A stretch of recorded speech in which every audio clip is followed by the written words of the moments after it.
세상에 떠도는 기묘한 괴담들. 첫 번째 이야기, 항상 반복되는 가족. 지난주 초등학교 3학년인 내 동생이 겪은 일이다. 동생은 그날 학교가 끝나고 집에 돌아왔다가 친한 친구들과 함께 공원에 놀러 나갔었다. 저녁이 될 무렵 숨바꼭질을 하고 있었는데 웬일인지 엄마, 아빠랑 나까지 가족 전원이 그 공원으로 마중을 나왔다고 한다. 그게 동생에게는 꽤 기분 좋은 일이었던지 숨바꼭질을 중간에 그만두고 친구들에게 먼저 가겠다고 소리를 치고 집으로 돌아왔다. 집에 돌아와 동생이 숙제를 시작하자 웬일인지 내가 동생의 숙제를 봐주러 왔다.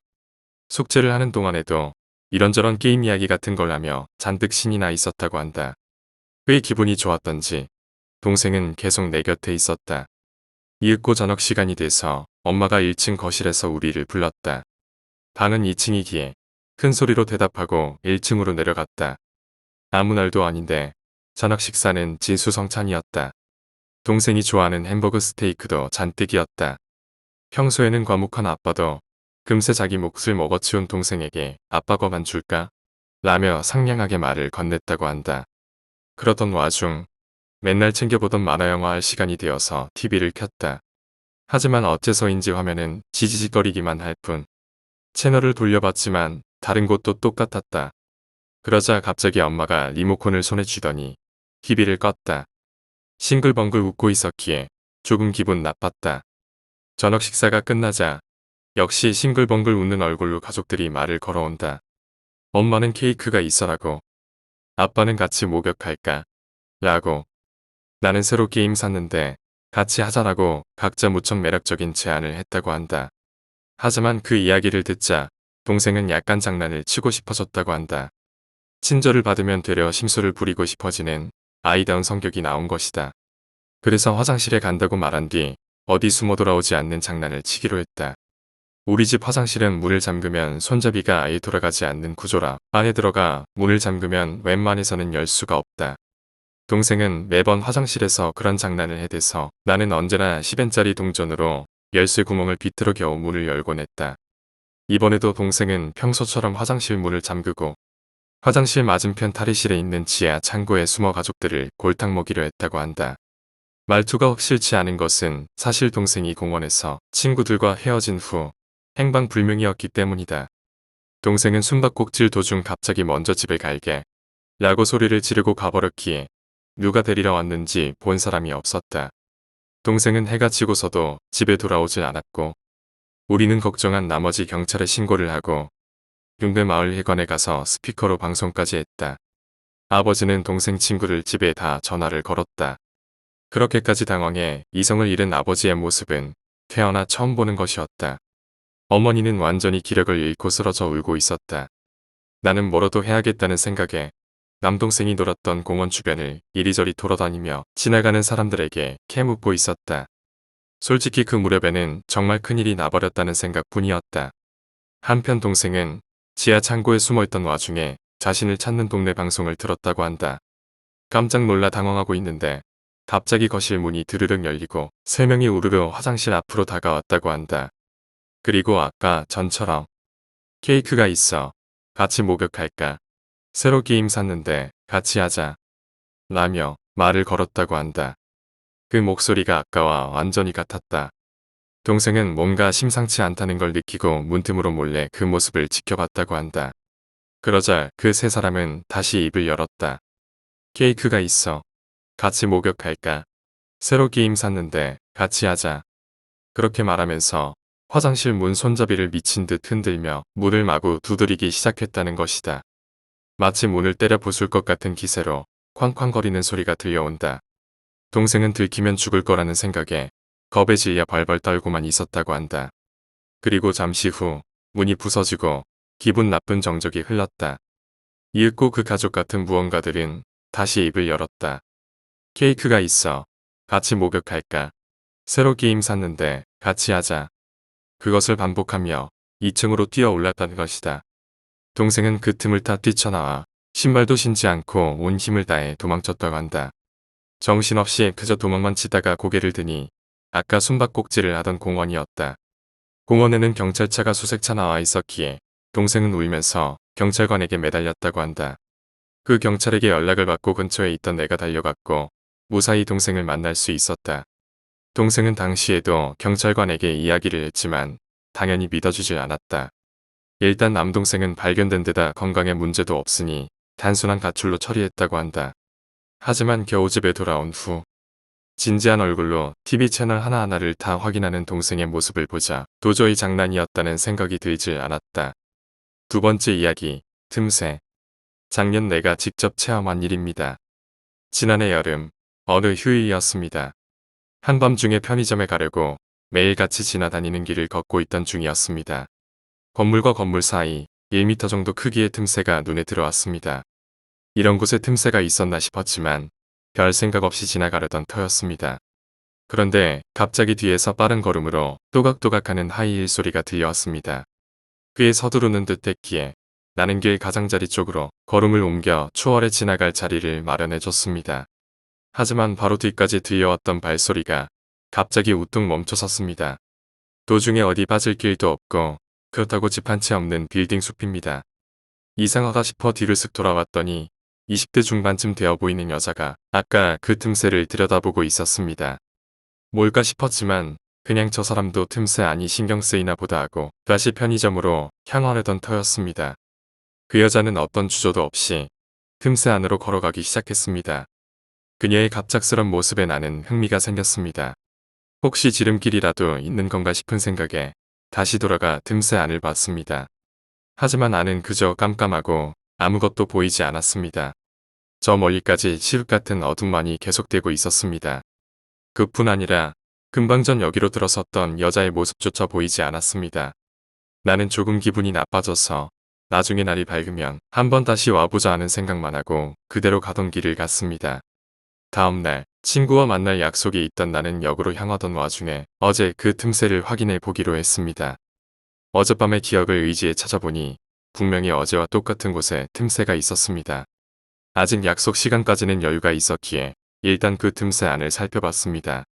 하지만 틈새 안은 입구에서 고작 2m 떨어진 곳에 콘크리트 벽이 있어서 앞으로 지나갈 수 없는 구조였습니다. 벽에 혹시 문이라도 붙어 있나 싶었지만 아무리 봐도 그런 건 없었습니다. 나는 내가 착각한 거라고 생각하고 친구를 만나기 위해 약속 장소로 향했습니다. 그리고 그날 밤 친구들과 헤어져 집으로 돌아가고 있자니 저 앞쪽에 10살 정도 되어 보이는 아이가 벽을 보고 서 있었습니다. 시간은 막차가 끊길락 말락 할 때였으니 새벽 1시를 넘을 무렵이었을 겁니다. 이런 시간에 웬 아이인가 싶었지만 어차피 생각 없는 부모가 데리고 나왔을 거라는 생각을 하며 걷고 있었습니다. 그런데 갑자기 그 아이가 벽 속으로 걸어 들어갔습니다. 그 순간 나는 깨달았습니다. 아이가 들어간 것은 오늘 낮에 봤던 그 틈새였던 것입니다. 서둘러 아이가 있던 곳까지 달려가자 역시나 낮에 봤던 그곳이었습니다. 그리고 셔터가 내려진 양쪽 건물과 주변 분위기로 전날 여자가 들어갔던 곳도 틀림없이 여기라는 확신이 섰습니다. 하지만 이상했습니다. 분명 낮에 확인했을 때 이 틈새는 들어가자마자 벽이 나오는 막다른 골목이었을 텐데 딱히 다른 통로 하나 없는 곳인데 도대체 어떻게 된 것인가 하는 생각에 나는 틈새를 들여다봤습니다. 역시나 그 안은 깜깜하고 아무것도 보이지 않았습니다. 안으로 들어가는 것은 두려웠기에 나는 근처에 있던 작은 돌을 틈새에 던져봤습니다. 안에 벽이 있다면 보이지는 않더라도 적어도 돌이 벽에 맞는 소리는 들릴 테니까요. 하지만 예상과는 달리 돌이 벽에 맞는 소리는 들리지 않았습니다. 아니, 그뿐 아니라 아예 돌이 바닥에 떨어지는 소리조차 들리지 않았습니다. 나는 기분이 나빠져 확인을 위해 다시 한번 돌을 던지려고 했습니다.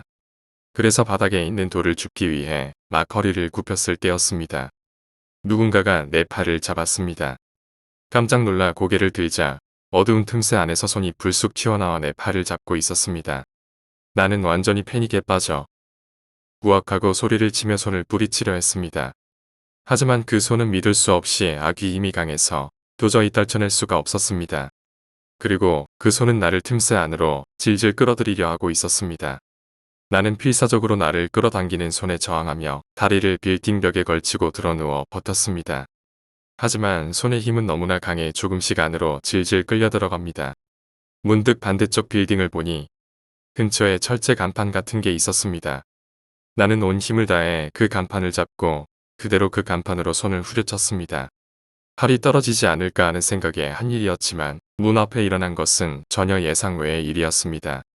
간판이 얇고 날카로웠던 탓에 간판에 맞은 팔이 그대로 잘려나간 것입니다. 갑자기 끌어당기는 힘이 사라진 탓에 나는 그대로 도로 반대편까지 대굴대굴 굴러갔습니다. 하지만 팔에서 잘려나왔음에도 불구하고 손은 여전히 강한 힘으로 내 팔을 잡고 있었습니다. 나는 미친 듯이 옆에 있는 가로등에 나를 잡고 있는 손을 마구 내리쳤습니다. 내 팔도 부딪혀서 아팠지만 그런 걸 신경 쓸 겨를이 없었습니다. 10번 정도 부딪혔을 무렵 우드득하고 뼈가 부러지는 소리가 나더니 손이 떨어져 저 멀리 날아갔습니다. 나는 그대로 뒤도 돌아보지 않고 거기서 도망쳤습니다. 나중이 되어 냉정히 생각해 보고서야 느낀 것이었지만 이상한 일이었습니다. 떨어진 손을 그대로 두고 도망쳤는데도 사람의 손이 떨어져 있었다는 이야기는 전혀 들은 적이 없었습니다. 그뿐 아니라 팔에서 손이 잘려나갔을 때도 피는 한 방울도 나지 않았습니다. 그 후 나는 밤중에는 그 길을 다니지 않습니다. 낮이라면 괜찮지만 더 이상 밤중에 그 길을 지나갈 용기가 없습니다. 결국 그 틈새는 무엇이었는지, 여자와 아이는 어떻게 된 것인지 나는 전혀 모릅니다. 뭐 하나 알 수 없는 일이었지만 그럼에도 내가 작년에 실제로 겪은 일이었습니다. 세 번째 이야기, 지장보살. 초등학교 무렵 학교 가는 길에 작은 사당이 있었다. 그리고 그 옆에는 40cm 정도 크기의 지장보살이 4개 길을 향해 나란히 줄 서 있었다. 하지만 그중 맨 오른쪽 지장보살만은 얼굴이 보이지 않도록 천으로 가려져 있었다. 학교에서 도는 소문으로는 그 지장보살의 얼굴을 보면 저주를 받는다고 했다. 그래서 얼굴을 가려 놓았다는 것이다. 절대 그 지장보살의 얼굴을 봐서는 안 된다는 소문이 파다했다. 애초에 그 사당은 초등학생이 오르기 힘든 높은 벼랑 위에 있었다.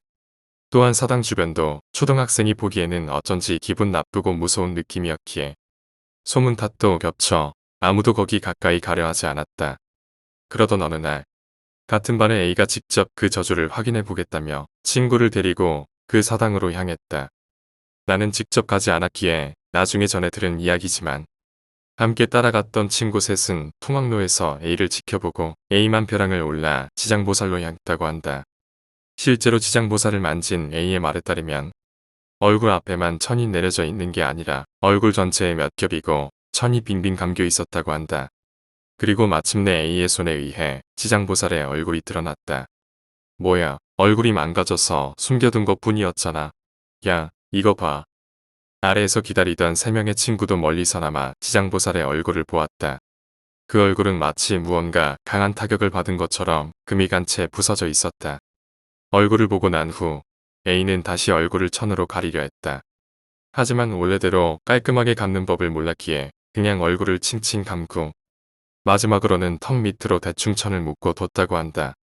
이게 초등학교 3학년 겨울방학 전까지 일어났던 일이다. 이후 겨울방학이 끝날 무렵 A는 코에 병이 생겼다. 하지만 점차 상태가 악화되어 결국 4학년이 되자마자 수술을 해야 했다. A는 꽤 잘생긴 얼굴을 가지고 있었지만 수술의 영향인지 조금 얼굴 형태가 변해 못생겨졌다. 그 후 여름방학 무렵 A는 자전거 사고로 얼굴을 크게 다쳤다. 그리고 얼마 지나지 않아 집에서 뜨거운 물로 목욕을 하다 불의의 사고로 얼굴에 화상까지 입게 되었다.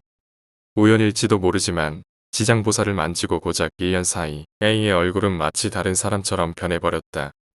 A와 같이 지장보살을 봤던 나머지 셋은 아무 문제가 없었기에 우리 사이의 소문은 지장보살의 얼굴을 보면 저주받는다 해서 지장보살 얼굴에 천을 풀면 저주받는다로 변해 있었다. A가 화상을 입고 나서 얼마 후 어느 날 저녁 나는 친구들과 함께 공원에서 놀다가 집으로 돌아가는 길에 그 사당 앞을 우연히 지나가고 있었다. 그런데 폴로 셔츠를 입은 아저씨가 지장보살 근처에서 허리를 숙이고 있는 게 보였다. 그 옆에는 빗자루가 보인다. 청소를 하는 것 같았다. 아저씨가 지장보살을 수건으로 닦는 걸 우리는 멈춰서서 보고 있었다. 맨 오른쪽 지장보살은 A가 천으로 대충 가려놨던 그 모습 그대로다. 아저씨는 곧 다른 지장보살들을 다 닦고 그 천에 손을 댔다. 그거 굴면 저주받아요. 나는 아저씨에게 외쳤다. 무슨 소리니?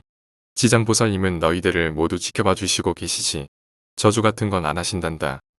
아저씨는 싱글벙글 웃으며 천을 풀었다. 지장보살의 얼굴은 아름다웠다. 네 번째 이야기, 울음소리. 몇 년 전 일인지 정확히 기억은 나지 않습니다. 하지만 너무 더워서 선풍기를 켜놓고 잔 기억이 있기에 심한 열대야였던 것만은 확실합니다. 더우면 잠을 못 자는 체질이라 그저 이불 위에 누워 눈만 감고 있었습니다. 문득 그날 봤던 공포 영화가 머릿속에 떠오릅니다. 하지만 금세 겁에 질려 내가 무슨 생각을 하는 건가 후회했습니다.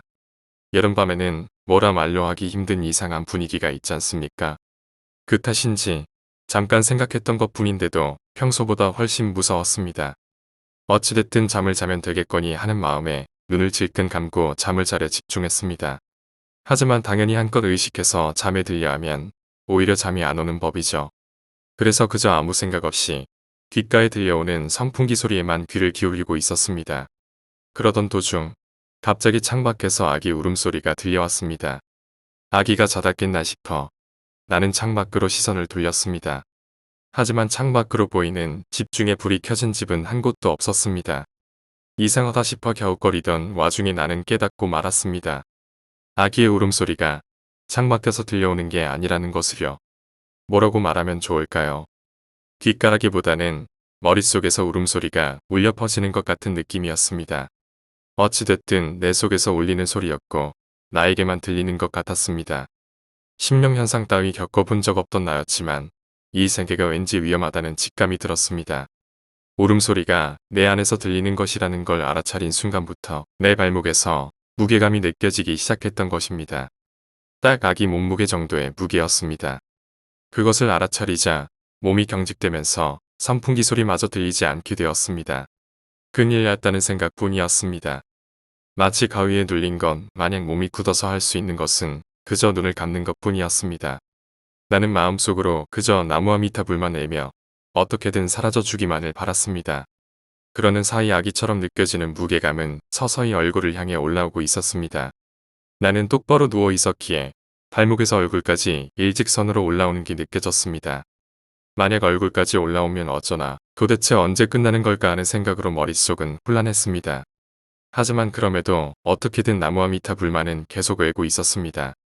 그러자 아기의 무게감이 배 부분에서 딱 멈췄습니다. 아, 이제 사라지는 걸까? 그렇게 생각하고 조금 안정을 되찾을 무렵이었습니다.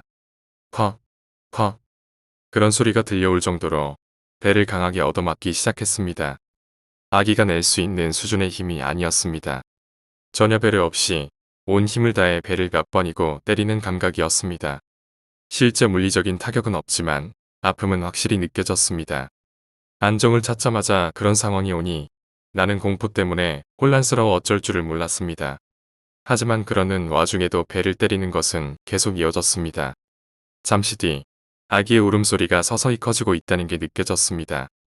배를 때리는 힘에 비례해 울음소리도 점점 커져갑니다. 더 이상 어떻게 해야 할지 도저히 판단이 서지 않았습니다. 그저 나는 머릿속으로 나는 아무것도 못해줘. 빨리 사라져라고 몇 번이고 생각할 뿐이었습니다. 그게 얼마나 이어졌던 걸까요? 아기의 무게감, 울음소리 그리고 배를 때리는 행위 자체가 한순간에 사라졌습니다. 당황스러워 멍하니 있자니 선풍기 소리와 창밖에서 풀벌레 소리가 들려왔습니다. 꿈이라도 꾼 건가 싶어 뺨을 때리자 아팠던 게 지금도 기억납니다. 나중에 친구에게 상담을 겸해 이 이야기를 해줬던 적이 있습니다.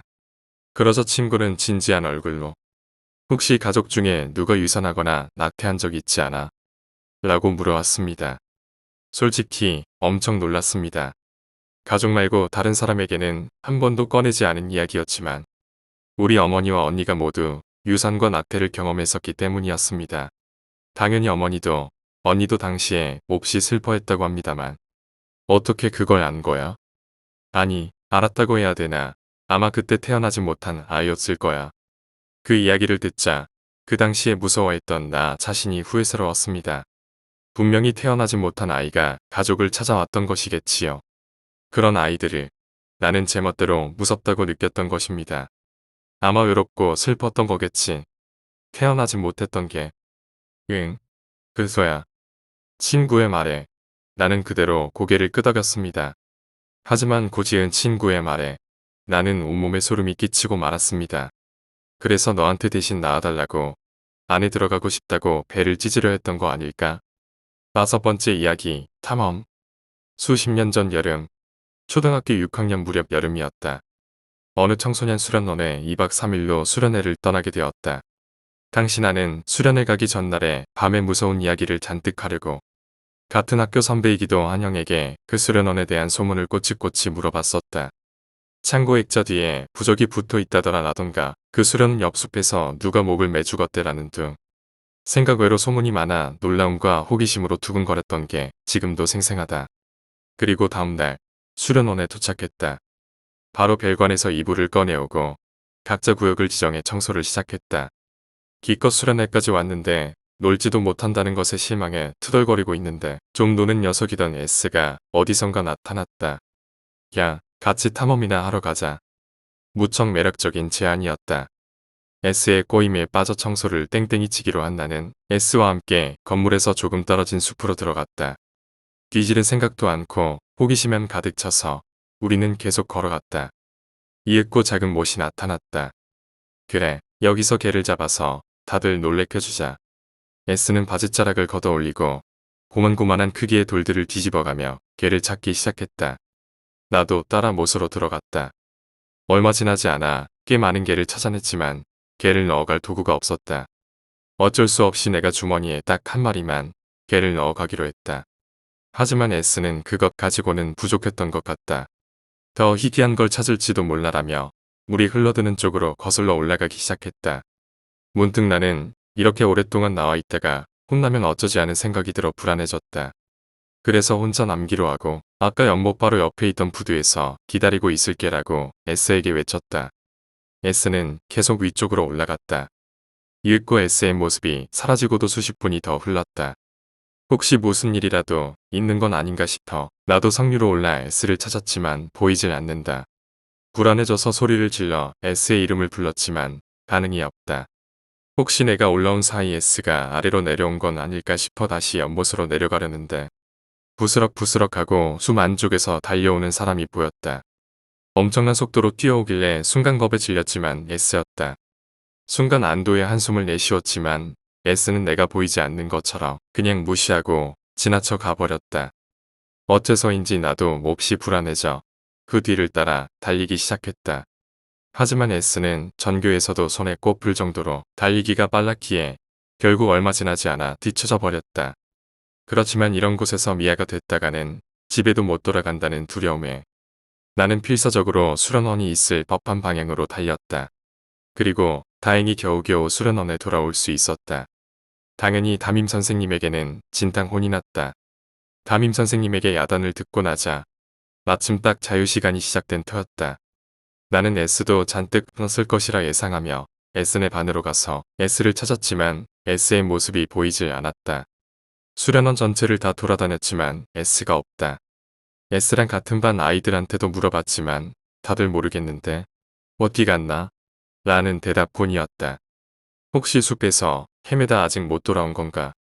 나는 당황해서 바로 선생님을 찾아가 이야기를 털어놓고 S를 찾아달라 부탁했다. 하지만 선생님은 의아하다는 얼굴로 이렇게 말했다. 응? 오늘 S는 안 왔는데. 순간 머릿속이 새하얘졌다. 아무래도 S는 오늘 오지 않았다는 것 같다. 즉, 이 수련원에 S가 있을 리 없다는 것이다. 하지만 분명 S는 나와 같이 있었다. 바로 조금 전까지. 설마 내가 꿈이라도 꿨던 것일까? 어안이 벙벙해져서 나는 계속 S를 찾아 헤맸다. 저녁 시간이 될 때까지 여기저기서 S를 찾았지만 결국 S의 모습은 보이지 않았다. 도저히 납득할 수 없었기에 나는 해가 진 후로도 S를 꼭 찾아내겠다는 마음을 먹었다. 마침 그날 밤에는 담력시험이 예정되어 있었다. 대충 담력시험을 가는 척하면서 S를 찾으러 갈 생각이었다. 하지만 솔직히 혼자 가기엔 너무 무서웠다. 그래서 같은 반은 이를 꼬시기로 했다. 나는 재밌는 거 보여줄게라고 말하고 이와 함께 낮에 갔던 못으로 향했다. 아무래도 S가 올라갔던 상류 쪽이 계속 마음에 걸렸다. 이와 함께 부두를 넘어 상류로 올라간다. 야, 우리 어디 가는 거야? 이는 꽤 불안해 보였지만 그렇다고 여기까지 온 이상 혼자 돌아갈 수도 없다. 연못을 조금 지나 S가 뛰쳐나왔던 숲 쪽으로 향한다. 회중 전등을 조심스레 비추자 큰 나무 곁에 돌이 줄지어 쌓여 있다. 자세히 보니 이끼투성이의 지장보살이다. 게다가 어느 것 하나 할 것 없이 전부 머리가 없었다. 그것을 보자 나는 등골이 오싹해져 악하고 비명을 지른 뒤 손살같이 도망치기 시작했다. 이도 내 비명에 놀라 둘이서 반쯤 구르다시피 하면서 나처럼 필사적으로 뛰어 수련원으로 향했다. 도대체 뭔데 그래? 겨우 숨을 돌리며 이가 물었다. 나는 그 참에 낮부터 있었던 일을 전부 이에게 말했다. 헛개비라도 본 거 아니야? 아니면 진짜 S가 왔었나? 나는 잘못 본 게 아니라고 강하게 부정했다. 어딘지 모르게 나는 S가 직접 왔던 것이라 생각하고 있었다. S는 몰래 여기로 온 것이리라. 동네에서 이 수련원까지는 버스가 다닌다. 설령 초등학생이라 하더라도 버스비만 있으면 충분히 올 수 있는 곳이다. 그래, S는 모두를 놀래켜 주려고 혼자 온 걸 거야. 그래서 같이 못에 가자고. 나는 알 수 없는 불안감에 온 몸을 떨었다. 잠시 후 우리는 담력 시험을 마치고 온 친구들과 합류했다. 이후에는 별관으로 이동해 레크리데이션을 받는 일정이었기에 다들 거기로 갔다. 나는 도저히 참가할 생각이 들지 않아 그대로 숙소로 혼자 이동했다. 가면서 문득 얘한테 미안하다는 생각이 들어 몹시 괴로웠다. 솔직히 혼자 있는 것 자체가 너무나 두려웠지만 S를 찾느라 지친 몸을 일단 좀 쉬고 싶었다. 그리고 숙소에 도착해 문을 연다. 다른 반인가? 숙소에 머문 시간이 워낙 짧았던 터라 다른 반의 방으로 온 것 같았다. 여기야. 거기엔 S가 있었던 것이다. 넋이 나간다는 게 어떤 건지 나는 그때 처음 알았다.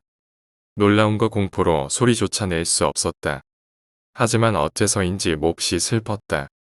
S는 말 한마디 없이 그대로 내 옆으로 지나쳐갔다. 뒤를 돌아볼 수 없었다. 아무 생각도 들지 않았지만 신발 위로 떨어지는 물방울을 보고 내가 울고 있다는 것을 알았다. 다음날 아침 지저분하게 벗어던진 바지 주머니에서 반쯤 얼굴을 꺼낸 깨가 완전히 달라진 세상에 당황해하고 있었다. 사흘 뒤 수련회가 끝나고 집에 돌아가자마자 나는 부모님에게 S가 죽었다는 소식을 들었다. 그날 늦잠을 잤던 S는 학교에 오던 도중 교통사고를 당했었다고 한다. 당연히 선생님은 내가 물어봤을 때 그 사실을 이미 알고 있었다고 한다.